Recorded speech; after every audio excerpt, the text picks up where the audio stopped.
नमस्कार बंधुगण, एही विशाल ब्रह्मांड रे केते जे रहस्य लुचि रहिछि। समुद्र जाहाकु आमे शांत सुंदर एवं नील बोली जानू, सेहिठारु ही जन्म निये एक प्रचंड शक्ति बात्या साइक्लोन।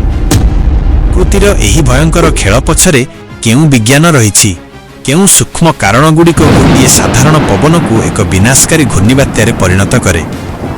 आज आमे सेही रहस्यमय यात्रा को अनुध्यान करिबा, जेउथिरे समुद्रर उष्म जल ज्वालारे परिणत हुए।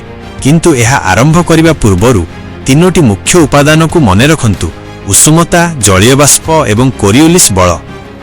सबुकिछि आरंभ हुए ट्रॉपिकल क्रांतीय अंचल रे, जेउठी समुद्रर तापमात्रा 26.5 डिग्री सेल्सियस अतिक्रम करे। ए उष्म जल ही बात्यार प्रथम पदक्षेप। उष्म पानी रु अनेक जलीय बाष्प उपरकू उठे एवं एही गरम वायु हालुका होई आकाश आड़कू दौड़े।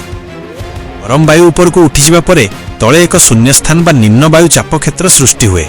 एही निम्न चाप केन्द्र को पूरण करिबा पई चारिपाखर ठंडा और ओदा पवन खूब जोर रे आकर्षित होई आसंती। एहा ही लघुचाप लो प्रेशर एरिया। एहा हेउछि बात्या नाटकर प्रथम अध्याय। एबे समय आसीछि बात्या को एहार मुख्य शक्ति जोगाइबार। उपरकू जाइथिबा जलीय बाष्प ठंडा होई घनीभूत हुए एवं मेघमाला सृष्टि करे। आश्चर्यजनक कथा हेउछि एही घनीभवन समय रे बहु परिमाण रे गुप्त ताप वायुमंडल को मुक्त हुए। ई ताप ही बात्यार शक्ति इंधन। एही ताप जोगु आहुरी अधिक वायु ऊपर को उठे, फल निम्न चाप केन्द्र आहुरी शक्तिशाली होई गभीर अवपातरे परिणत हुए।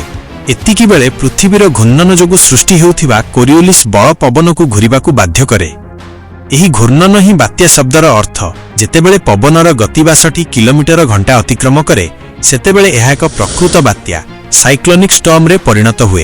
एवं जदि पवनर गति 89 किलोमीटर घंटा अतिक्रम करे, यह भीषण बात्या सिवियर साइक्लोनिक स्टॉर्म रो रूप निये। ई प्रचंड झड़र मध्य भागरे ही थाए एक शांत स्थिर अंचल, जहाकु आमे बात्यार आखि कहिथाउ। यह एपरि एक रहस्य जेउठी चारिपटे विपत्ति थाई मध्य केन्द्र शांत रही थाए।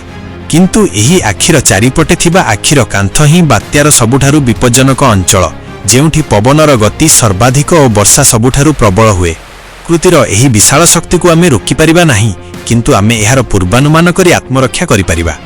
एही विशाल झड़गुड़ी को नाम दिया जाए, जहाद्वारा वैज्ञानिक माने एहार गतिपथ सहजरे चिन्हट करि परिबे एवं लोकंकु सतर्क सूचना देई परिबे। बात्यार एही संपूर्ण प्रक्रिया हमकु शिक्षा दिए जे प्रकृतिर शक्ति केते प्रचंड, तेणु एहार संकेत गुड़ी को सर्वदा गुरुत्व देवा आवश्यक। जदि आपनकु बात्या सृष्टिर एही रहस्य भल लागिला, तेबे वीडियो को लाइक करंतु एवं आम चैनल को सब्सक्राइब करंतु।